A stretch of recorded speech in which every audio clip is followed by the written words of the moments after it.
Le rêve. Souvent, à la clarté qui tremble, sur l'âtre en feu je les revois, les amoureuses d'autrefois, je les revois tout ensemble. Elles gravissent lentement le coteau fleuri de mon rêve, dans mon cœur éveillant sans trêve le remords du dernier serment. Comme les flots d'une onde morte passent leur cœur silencieux, leur mystique regard m'apporte le pardon des derniers adieux. Ces doux spectres au front de femme, ces chers hôtes de mon foyer, ces débris aimés de mon âme me rendent à moi tout entier. Alors, enivrante et profonde, m'envahit la tentation de suivre par-delà le monde cette blanche procession. Ô doux pays où l'on suivit ceux qui ne se consolent pas, où s'accroît la future vie de tout ce qu'on perd ici-bas, où lentement se recompose et, souvenir à souvenir, peut-être que doit rajeunir l'éternelle métamorphose.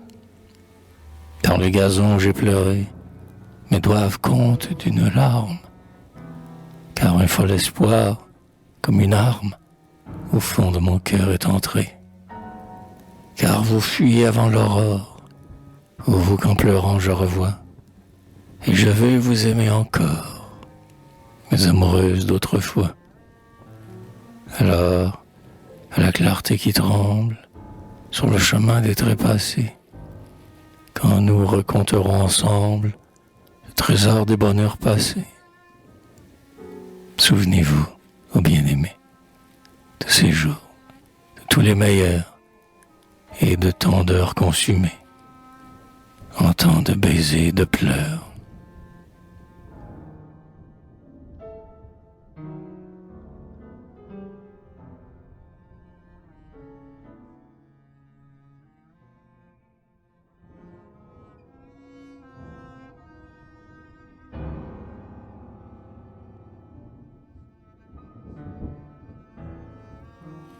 L'inquiétude des momies. Plus haut que le vol des ibis et la pointe des granits roses, et les pyramides moroses et le vieux temple d'Anubis, des âmes rêvent, endormies, les âmes d'hommes anciens qui furent les Égyptiens et ne sont plus que les momies. Elles rêvent, et doucement, sur le sistre étoilé des nues, modulent des chansons connues du peuple des morts seulement. C'est une musique sans nom, pareille à celle que l'argile des qu'aux cieux montait l'aubagile, chantait aux lèvres de même nom. Quand les jours seront révolus, revêtirons-nous la jeunesse? Ils sont si lents qu'on ne sait plus s'il est assuré qu'on renaisse. Vêtus comme des chrysalides, cachés au fond des tombeaux, sous leurs bandelettes solides, nos corps restent fermes et beaux. Mais si le temps vient de l'oubli, pourrons-nous bien les reconnaître? Pour être mieux ensevelis, en est-on plus sûr de renaître? Sans doute les portes sacrées, les 100 portes d'or de Memphis, depuis longtemps sont demeurées, ouvertes sur nos derniers fils. Et des reptiles sont venus, qui, sous leurs armures squameuses, ont fait glisser leur ventre nu tout le long de ces tours fameuses. Des crocodiles faméliques, qui, sur la pierre lasse d'errer, auront englouti les reliques où nos souffles devaient rentrer. Faudrait-il, pour reconquérir le terrestre habit de nos âmes, à notre tour faisant mourir, fouiller des sépulcres infâmes? Mieux vaut, loin du fleuve et des îles, à travers les sables brûlés, fuir et, pour suprême asile, chercher des corps inviolés. Et, dans les mêmes nœuds charnels, s'il nous faut, deux à deux, descendre, unir deux souffles fraternels pour réchauffer la même cendre. Car des voluptés réveillées, ces saints pouvoirs se doubleront, quand deux âmes appareillées dans un même corps s'aimeront. Pour nous, le réveil peut venir, prêt aux divines fantaisies, ou du pays du souvenir, nos sœurs par nous seront choisies. Pour qu'elles se fassent vérité, le rêve qu'on rêvait ensemble, de deux chairs qu'un baiser rassemble et confond pour l'éternité. Quand les temps seront révolus, revêtirons-nous la jeunesse? Ils sont si lents qu'on ne sait plus s'il est assuré qu'on renaisse.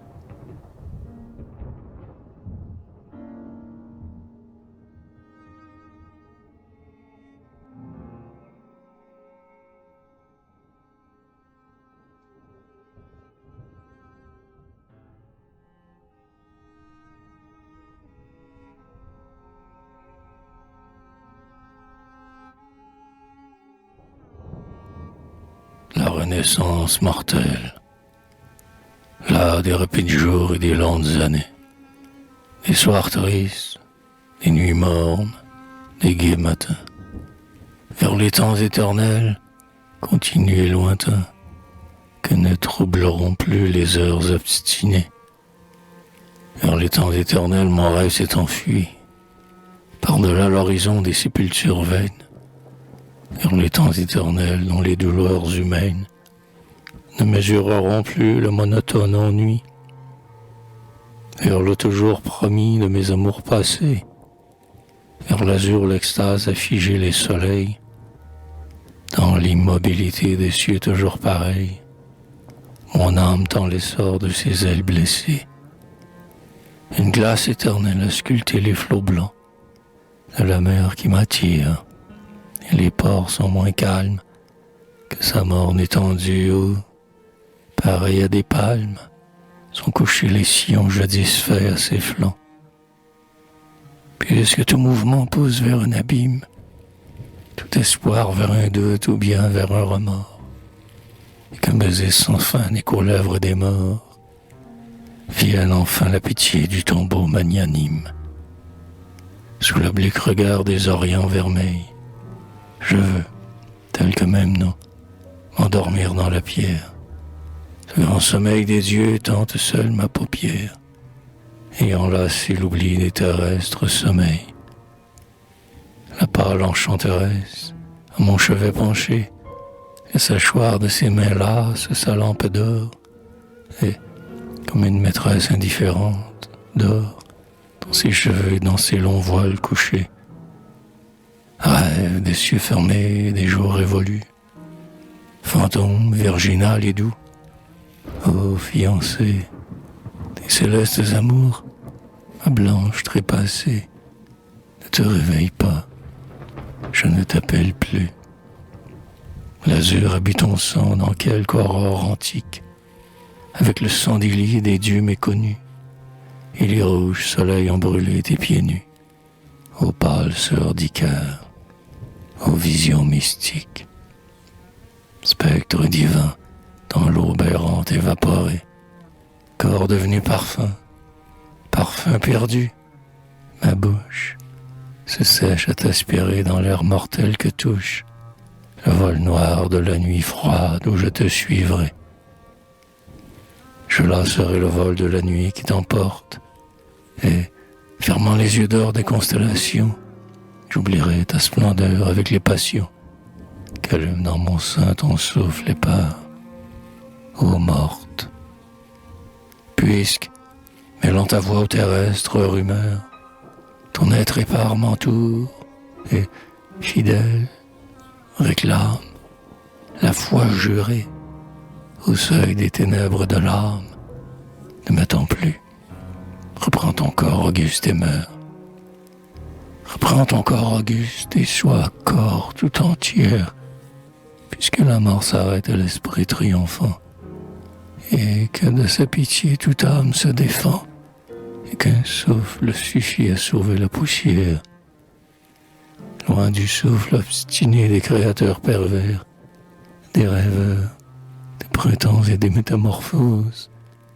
Revêt, pour t'y mouler dans l'orgueil de tes poses, la neige qui fera les éternels hivers. Sous des éclats pareils et des blancheurs égales, tes formes dans la neige à jamais revivront.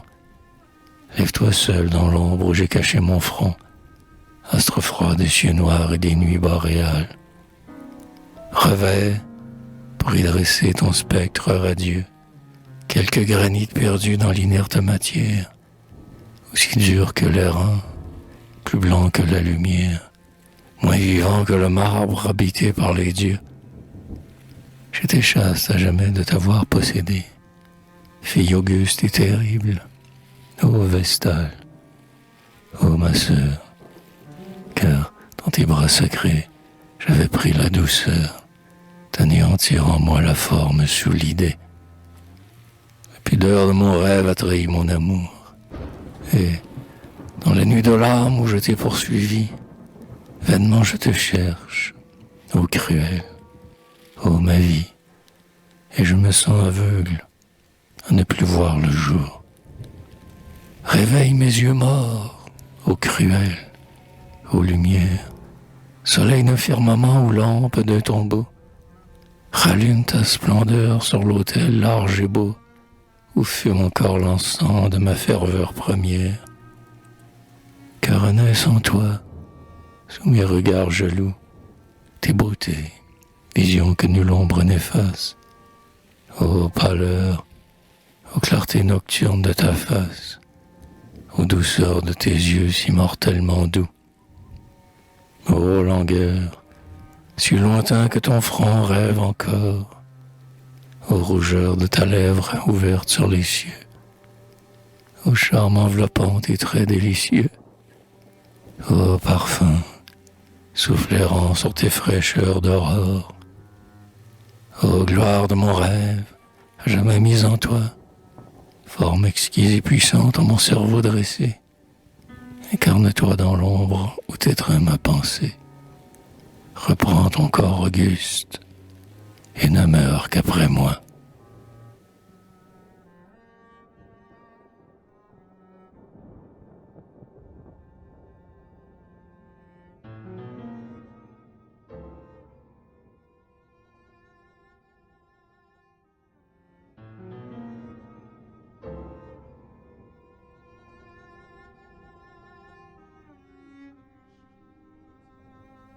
Les immortels.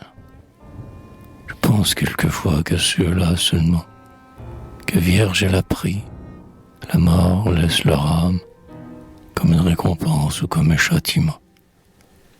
Ils aimeront ailleurs plus implacablement, sous affres dédaigneux de l'amour de la femme, car plus que nos désirs, leurs rêves sont cruels. Et seuls connaîtront après l'humaine vie, l'éternel renouveau des cieux spirituels, où se rafraîchira leur âme inassouvie. Je ne sais, cependant, si je leur porte envie. Leur chimère peut-elle égaler les douceurs dont s'enchante pour nous votre beauté fragile? Cher et vivant troupeau de mes terrestres sœurs, entre vos bras féconds, nous, les fils de l'argile, de l'immortalité rapide possesseur, nous léguons à des ficeleurs de nous faire vivre, puis vers le grand repos cheminons sans remords, car chaque volupté dont l'amour nous enivre comble un peu du néant que nous garde la mort. Et tous meurent pourtant, pleins de rêve de suivre, par-delà l'inconnu visible des tombeaux, et l'horizon banal où se clôt la matière, des chemins infinis vers des mondes plus beaux, et nul ne croit avoir vécu sa vie entière. Vienne la floraison des divins renouveaux, mais son enchantement n'est qu'ironie et leurre, s'il ne te rend à nous, au spectre radieux. Lumière de la voix et délice de l'heure, corps féminin pareil au souvenir des dieux, car si tu ne renais, toi seul vaut qu'on te pleure.